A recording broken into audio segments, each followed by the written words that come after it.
If you didn't see it yesterday, extremely heated. Schumer was heated. Even Thune and Johnson were pretty heated. Name calling, attack, really lashing back at reporters. And I don't know if that's theatrics or heartfelt. It seemed pretty heartfelt and intense. Sean, obviously nothing's going to happen this week because the Senate's leaving. Where are we now? People are now speculating. Same list: air traffic control, SNAP, health premiums. Where's the most likely area for movement?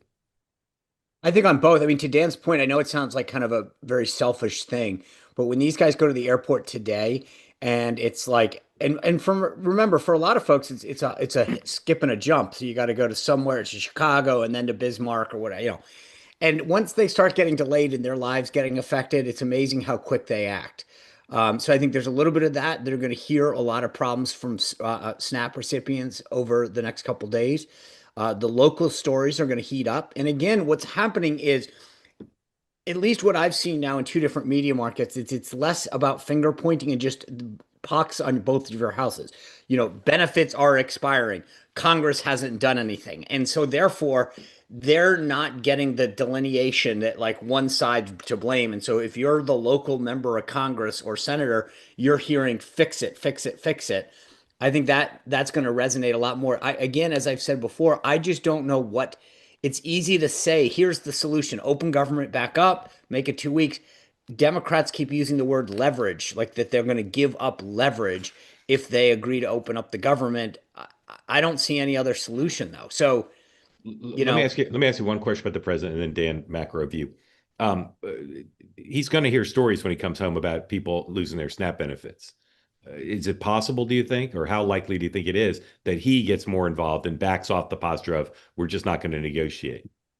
well, there's a difference between negotiating and I could see them, like I said, they use tariff revenue to cover the first 30 days of SNAP last time. I can see them trying to find a valve to say, hey, get some money for a week to these states, and maybe it's 10 days, and maybe so I could see that happening more, less as a negotiating tactic and just as a human thing. Yeah, Dan.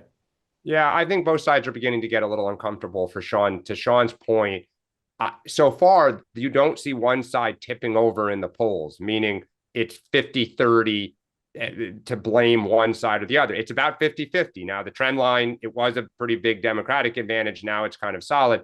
I think both leaders feel frustration. I think both sides thought the other would have blinked by now. I think Democrats thought Trump would get involved and cut a deal. Republicans think, Schumer would be just kind of like broken apart. It hasn't happened. And I think there is movement now to try to figure out how to end this. Like everyone starting to think about how do we get out. But to your point, Sean, what it is, what's the deal, and the trust factor being what it is, I can't see Trump being like, I'm going to get involved and I'm going to undercut Johnson and Thune. This Right. is a who's what's biggest on the table But right but now. but And in Trump never previous backs down in those situations. shutdowns, having been here and part of them, like as a staffer and as an observer, like you felt it more. When Obama Yep. did it, there was tape around the World War II memorial. It was blatantly obvious. We wanted people to know we're in a shutdown. The president announced that he's paying military service members, active duty military, um, and so like a lot fewer people are feeling that impact, and so I think SNAP is going to be your first real concrete thing where there's a massive millions of Americans that feel the pain of this in a way that hasn't happened in the last 30 days.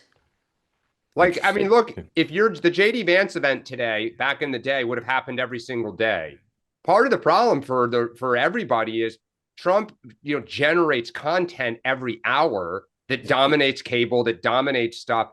And it's not about this. So if he returns and starts every single day, the White House is holding events and he's on X about the pain of Americans, I think that changes the temperature. Right now, we started the show talking about China. They say that something that's easy is like a walk in the park. Well, easier than a walk in the park, hit the subscribe button, be part of the two-way community, never miss an episode, be part of our conversations. Thank you for your service to America. And don't forget, you can now listen to the morning meeting and Two Way Tonight on Apple, Spotify, or wherever you get your podcasts.